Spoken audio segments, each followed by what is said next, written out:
नमस्कार, मैं हूं पम्मी, प्योर पटना में आपका स्वागत है। आज है 12 मई, दिन मंगलवार। खबरों की ओर बढ़ने से पहले डालते हैं एक नजर आज की सुर्खियों पर। पटना विश्वविद्यालय में यूजी आवेदन प्रक्रिया अब 13 मई से। गैस कीमतों में बढ़ोतरी, आम जनता पर बड़ा बोझ।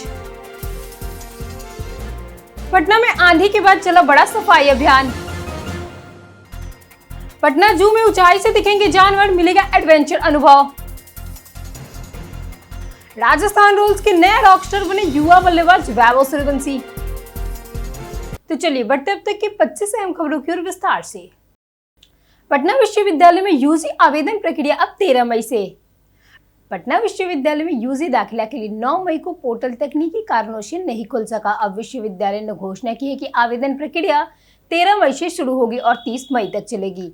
पहले सामान्य और सेल्फ फाइनेंस कोर्स के लिए एक ही पोर्टल तय था, लेकिन अब सेल्फ फाइनेंस छात्रों के लिए अलग पोर्टल बनाया गया है। सभी आवेदन समर्थ पोर्टल के माध्यम से किए जाएंगे। बिहार में 45,000 पुलों की होगी सघन जांच। बिहार में मानसून और संभावित बाढ़ को देखते हुए ग्रामीण कार्य विभाग ने राज्य के लगभग 45,000 ग्रामीण पुल पुलियों की व्यापक जांच के निर्देश दिए हैं। इंजीनियरों को गार्डर, स्लैब, पिलर, ज्वाइंट और जल निकासी व्यवस्था की स्थिति जांच कर 1 महीने के भीतर रिपोर्ट पोर्टल पर अपलोड करनी होगी। उद्देश्य यह सुनिश्चित करना है कि बरसात में पुलों पर पानी का दबाव, जल जमाव या आवागमन में बाधा न हो। उत्तर बिहार के बाढ़ प्रभावित जिलों में विशेष सतर्कता बरतने की कहा गया है। पुराने पुलों की मरम्मत कार्यपालक अभियंता कराएंगे, जबकि नए निर्माण वाली एजेंसियों साफ सफाई देखेगी। पटना से सीमांचल कैमूर सफर होगा अब और आसान। पटना जंक्शन के पास दरोगा रायपथ आर ब्लॉक स्थित एक मिनी बस स्टैंड अब सीमांचल, उत्तर बिहार और कैमूर, भभुआ जैसे रूटों के लिए बसें आसानी से मिल रही है। यह स्टेशन जंक्शन से लगभग 2 किलोमीटर दूर है और बिहार राज्य पर्यटन विकास निगम द्वारा संचालित है। यहां से दरभंगा, अररिया, पूर्णिया, सिल्लीगुड़ी और भभुआ के लिए एसी, नॉन एसी और स्लीपर बसें उपलब्ध है। किराया लगभग 250 रुपए से 800 रुपए तक तय है। भीड़ कम होने से यात्रियों की सुविधा मिलती है और उन्हें दूर बड़े बस स्टैंड जाने की जरूरत नहीं पड़ती। टिकट काउंटर और ऑनलाइन बुकिंग सुविधा भी उपलब्ध है। गैस कीमतों में बढ़ोतरी, आम जनता पर बढ़ा बोझ। शहर में सीएनजी और पीएनजी की कीमतों में बढ़ोतरी की गई है, जो 9 मई 2026 से लागू हो गई है। सीएनजी 1 रुपए प्रति किलोग्राम महंगी होकर 88.90 से बढ़कर 89.90 रुपए प्रति किलोग्राम हो गई है। घरेलू पीएनजी में 50 पैसे की भी बढ़ोतरी हुई है, जिससे कीमत 49.44 से बढ़कर 49.94 रुपए प्रति एसएमसी हो गई है। कमर्शियल पीएनजी 87.89 से बढ़कर 93.27 रुपए प्रति एचसीएम हो गई है, जबकि इंडस्ट्रियल पीएनजी 81.11 से बढ़कर 86.25 प्रति एचसीएम हो गई है। इस बढ़ोतरी से करीब 90,000 लोग प्रभावित होंगे, खासकर ट्रांसपोर्ट और व्यवसायिक क्षेत्र वाले। पटना के पर्यटन स्थल में आज बात होगी श्री पंचरूपी हनुमान मंदिर की। पटना के बेली रोड स्थित श्री पंचरूपी हनुमान मंदिर को 150 साल से अधिक पुराना और बेहद आस्था वाला मंदिर माना जाता है।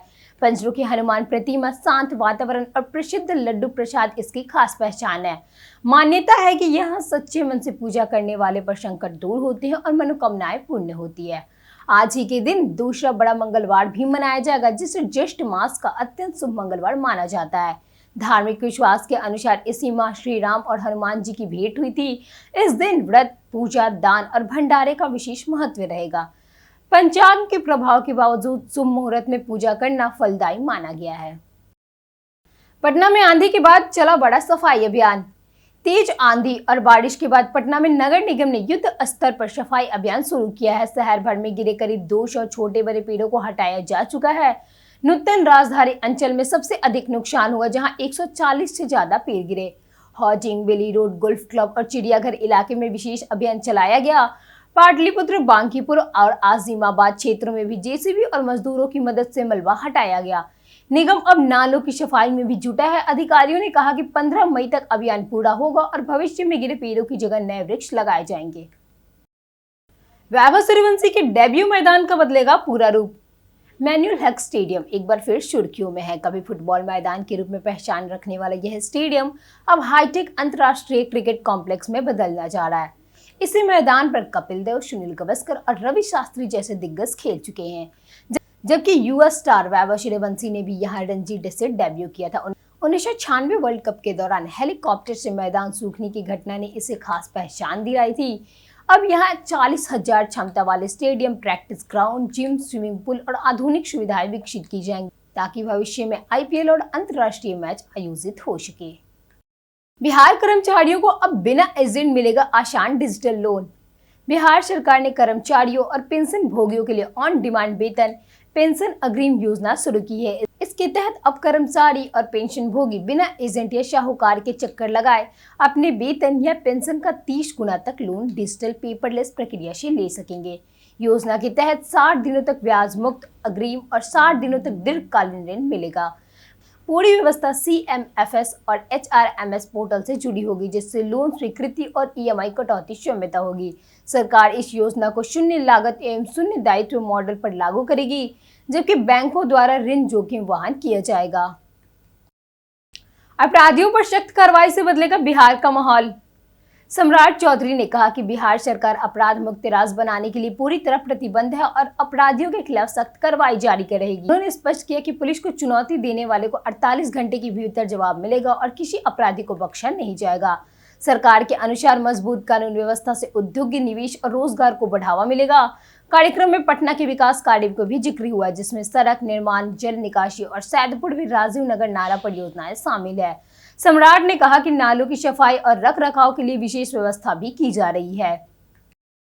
जानिए आज कैसा रहेगा पटना के मौसम का मिजाज। पटना में आज मौसम मिला जुला रहने की संभावना है। मौसम विभाग के अनुसार बिहार के 19 जिलों में प्री मानसून गतिविधियों का असर देखने को मिलेगा।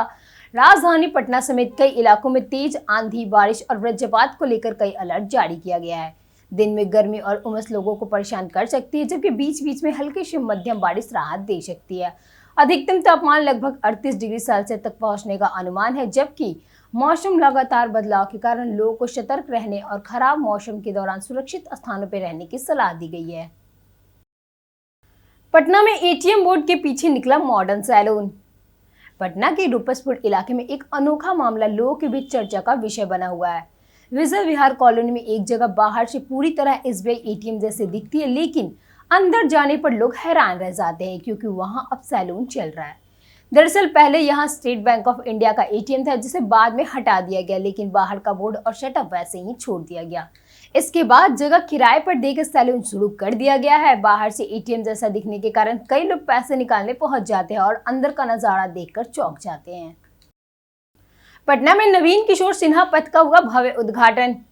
पटना में बीजेपी के राष्ट्रीय अध्यक्ष नितिन नवीन ने अपने पिता स्वर्गीय नवीन किशोर सिन्हा की 77वीं जयंती पर उन्हें श्रद्धांजलि दी।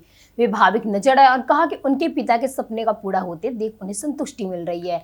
इस अवसर पर पटना में नवीन किशोर सिन्हा पथ का उद्घाटन भी किया गया, जो मंदिर नाले पर बनी सड़क है। यह सड़क स्मार्ट सिटी परियोजना के तहत तैयार हुई है और इसी इलाके में जाम, गंदगी और दुर्गंध की समस्याएं से राहत मिलेगी। उद्घाटन में कई बड़े दिग्गज नेता भी शामिल हुए। पटना आयुर्वेदिक कॉलेज में शताब्दी समारोह की बहुत तैयारियां शुरू। Patna Ayurvedic college and hospital 26 जुलाई 2026 को अपने 100 वर्ष पूरे होने पर शताब्दी समारोह मनाएगा। इस अवसर को भव्य बनाने की तैयारी चल रही है और स्वास्थ्य विभाग के माध्यम से राष्ट्रपति द्रौपदी मुर्मू को मुख्य अतिथि के रूप में आमंत्रित करने का प्रस्ताव भेजा गया है। विशेष डाक टिकट जारी करने की भी योजना है। संस्थान की स्थापना से जुड़ा इतिहास सर्वपल्ली राधाकृष्णन से जोड़ा गया है। कॉलेज में 14 PG पाठ्यक्रम संचालित और 15वां नया कोर्स शुरू करने की तैयारी है। यहाँ विभाग आयुर्वेद, योग और आधुनिक चिकित्सा के एकीकरण पर काम करेगा, जो समग्र उपचार प्रणाली को बढ़ावा देगा। बिहार में पारंपरिक स्वास्थ्य अनुसंधान को सशक्त बनाने की दिशा में यह पहल महत्वपूर्ण मानी जा रही है। पटना जू में ऊंचाई से दिखेंगे जानवर, मिलेगा एडवेंचर अनुभव। पटना जू में बिहार का पहला ट्री टॉप वॉकवे बनाया जाएगा, जिससे लोगों को प्रकृति और एडवेंचर का अनोखा अनुभव मिलेगा। करीब 2 करोड़ रुपए की लागत से बनने वाला यह वॉकवे 100 मीटर लंबा, 16 फीट चौड़ा और जमीन से 15 फीट ऊंचा होगा। केंद्रीय चिड़ियाघर प्राधिकरण से अनुमति मिलने के बाद जुलाई से निर्माण शुरू होकर दिसंबर तक पूरा होने का लक्ष्य है, जो कि गेट नंबर 1 और गेट नंबर 2 के पास बनने वाला वॉकवे पर्यटकों के लिए बड़ा आकर्षण का केंद्र बनेगा। यहाँ लोग हरियाली और वन्य जीव को ऊंचाई से करीब देख सकेंगे। टिकट शुल्क पर अंतिम फैसला अभी बाकी है। बिहार पुलिस व्यवस्था में बड़ा बदलाव, खत्म हुआ अलग कैडर। बिहार सरकार ने पुलिस व्यवस्था में बड़ा प्रशासनिक बदलाव करते हुए निगरानी अनावेश पेड़ों के अलग कैडर को समाप्त कर दिया है। अब इस विभाग के डीएसपी, इंस्पेक्टर और सब इंस्पेक्टर बिहार पुलिस सेवा में शामिल माने जाएंगे। सरकार के अनुसार इससे पुलिस व्यवस्था में एकरूपता आएगी और ट्रांसफर, पोस्टिंग में प्रशासनिक समन्वय आसान होगा। अधिकारियों की सीनियरिटी, प्रमोशन और सेवा अवधि पर कोई असर नहीं पड़ेगा। निगरानी ब्यूरो पहले की तरह भ्रष्टाचार और रिश्वतखोरी के मामलों में कार्रवाई करता रहेगा। सरकार ने इसे केवल प्रशासनिक पुनर्गठन बताया है, विभाग को कमजोर करने की कोशिश नहीं। पटना में लैप्रोस्कोपिक सर्जरी से मिली महिला को नई जिंदगी।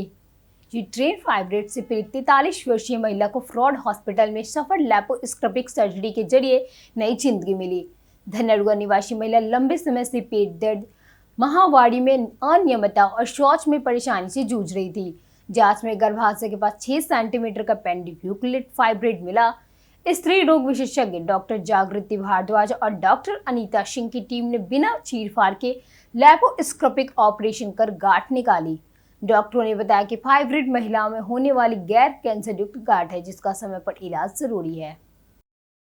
पाटलिपुत्र स्टेशन पहुंचना हुआ अब बेहद आसान और तेज। पटना में पाटलिपुत्र रेलवे स्टेशन जाने के लिए अब जाम से बचने वाला नया शॉर्टकट लोगों के लिए राहत बन रहा है। बेरी रोड की भारी ट्रैफिक से बचने के लिए यात्री जीपी गंगा पथ होकर दीघा गोलंबर पहुंच सकते हैं, जहां से स्टेशन सिर्फ 5 किलोमीटर दूर है। यहां से पाटलिपुत्र और नहर रोड के सर्विस लेन के जरिए सीधे स्टेशन के पिछले गेट तक पहुंचा जा सकता है।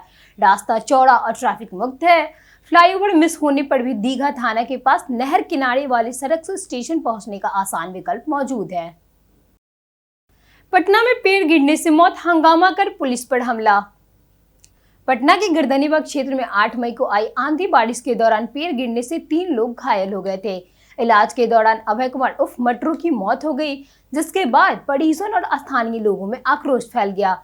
गुस्साए लोगों ने डोम खाना राज मेडिकल के पास जाकर जमकर हंगामा किया और पुलिस टीम पर हमला करने के साथ सरकारी कार्य में बाधा डालने का आरोप है। स्थिति करीब 1 घंटे तक तनावपूर्वक रही। बाद में पुलिस ने हालात नियंत्रित किए और कार्रवाई करते हुए 18 लोगों को गिरफ्तार किया। मामले की जांच अभी जारी है और अन्य आरोपियों की पहचान की जा रही है। गंगा में समाये स्कॉर्पियो, दंपति की चीखें बेअसर। पटना के दीघा पाटलिपुत्र घाट के पास पूजा सामग्री विसर्जन के दौरान एक दर्दनाक हादसा हुआ, जिसमें एक स्कॉर्पियो गंगा नदी में समा गई। गाड़ी मालिक रामनरेश सिंह हैंड ब्रेक लगाना भूल गए थे, जिसमें वाहन ढलान पर खिसक कर पानी में चला गया। दंपति ने बचाने की कोशिश की और लोगों से मदद मांगी, लेकिन मौजूद लोग सहायता करने के बजाय वीडियो पर आते रहे। कोई समय पर मदद नहीं मिल सकी। पुलिस ने मौके पर पहुंचकर गाड़ी निकालने की कोशिश की, लेकिन सफलता नहीं मिली। इस घटना ने समाज की संवेदनहीनता पर सवाल खड़े कर दिए हैं। बख्तियारपुर का नाम बदलने पर बिहार में सियासत तेज।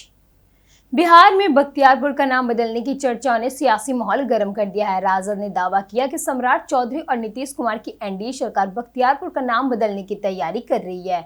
राजद प्रवक्ता शक्ति सिंह यादव ने आरोप लगाया कि राजद नीतीश कुमार की राजनीतिक पहचान और विरासत को खत्म करने में जुटी है।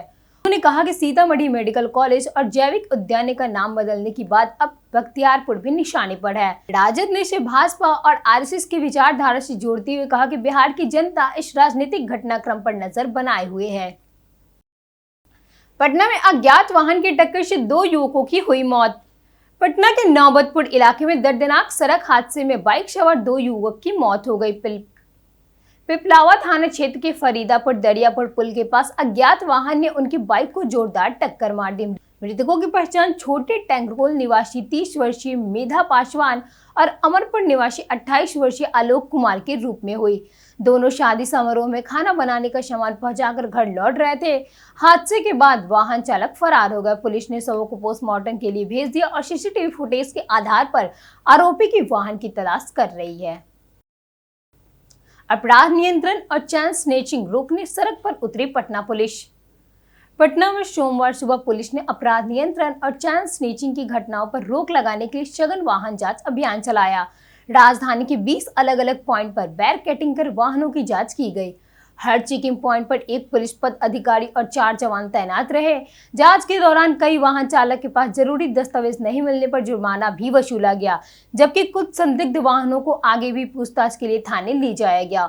पुलिस अधिकारियों ने बताया कि शहर की सुरक्षा व्यवस्था मजबूत करने और आपराधिक गतिविधियों पर नजर रखने के लिए ऐसा अभियान आगे भी लगातार जारी रहेंगे। सहयोग पोर्टल लॉन्च कर अधिकारियों पर सख्त हुए सम्राट चौधरी। बिहार में क्राइम कंट्रोल को लेकर मुख्यमंत्री सम्राट चौधरी एक्शन मोड में नजर आए। सहयोग पोर्टल लॉन्च करते हुए उन्होंने अधिकारियों को सख्त निर्देश दिए। सीएम ने कहा कि राज्य भर में सीसीटीवी कैमरे लगाए जाएंगे और थाना अंचल की गतिविधियों पर नजर रखी जाएंगी। डीएम और एसपी को बिना सूचना अचानक निरीक्षण करने और आरोपियों पर सख्त कार्रवाई करने का आदेश दिया गया। सरकारी जमीन पर अवैध कब्जा हटाने के लिए भी अभियान तेज करने पर बात कही गई। अब लोग सहयोग.bihar.government.in पर शिकायत दर्ज कर सकेंगे। साथ ही हेल्पलाइन नंबर 1100 सुबह 8 बजे से शाम 8 बजे तक चलेगी। हर महीने के पहले और तीसरे मंगलवार को सहयोग शिविर भी लगाया जाएगा। आईएएस लोकेश सिंह को मिली बिहार की बड़ी जिम्मेदारी। आईएएस लोकेश कुमार सिंह को मुख्यमंत्री सम्राट चौधरी ने बिहार सरकार की सबसे अहम जिम्मेदारी में शामिल मुख्यमंत्री सचिवालय के सचिव पद पर नियुक्त किया। 2003 बैच के इस अनुभवी अधिकारी के पास करीब 30 वर्ष का प्रशासनिक अनुभव है। वे बेतिया, मधुबनी, गया, सिवान, सारण और मुंगेर जैसे जिले में डीएम रह चुके हैं। वर्तमान में उनके पास पर्यटन विभाग और विज्ञान एवं तकनीकी शिक्षा विभाग की जिम्मेदारी भी है। कोरोना काल में स्वास्थ्य विभाग संभालने और कई संवेदनशील विभागों में बेहतर काम करने के कारण उन्हें सरकार का भरोसेमंद अधिकारी माना जाता है। राजस्थान रॉयल्स के नए रॉकस्टार बने युवा बल्लेबाज वैभव सूर्यवंशी। रविंद्र जडेजा ने वैभव सूर्यवंशी को राजस्थान रॉयल्स का नया रॉकस्टार बताया। यह वही उपनाम है जो सैन वर्डे ने 2008 आईपीएल में जडेजा को दिया था। जडेजा ने वैभव की बल्लेबाजी, शांत स्वभाव और बड़ी गेंदबाजों के खिलाफ आत्मविश्वास की जमकर तारीफ की। उन्होंने कहा कि इतनी कम उम्र में भी वैभव दबाव में नहीं घबराते हैं और बेहद संयमित रहते हैं। जडेजा के अनुसार वैभव में भविष्य का बड़ा खिलाड़ी बनने की क्षमता है। इससे जडेजा से वैभव तक रॉकस्टार विरासत सौंपने जैसा माना जा रहा है। बीते दिन हमारे द्वारा पूछे गए सवालों का जवाब आप लोगों में से बहुत लोगों ने हमारे कमेंट सेक्शन में लिख कर दिया है।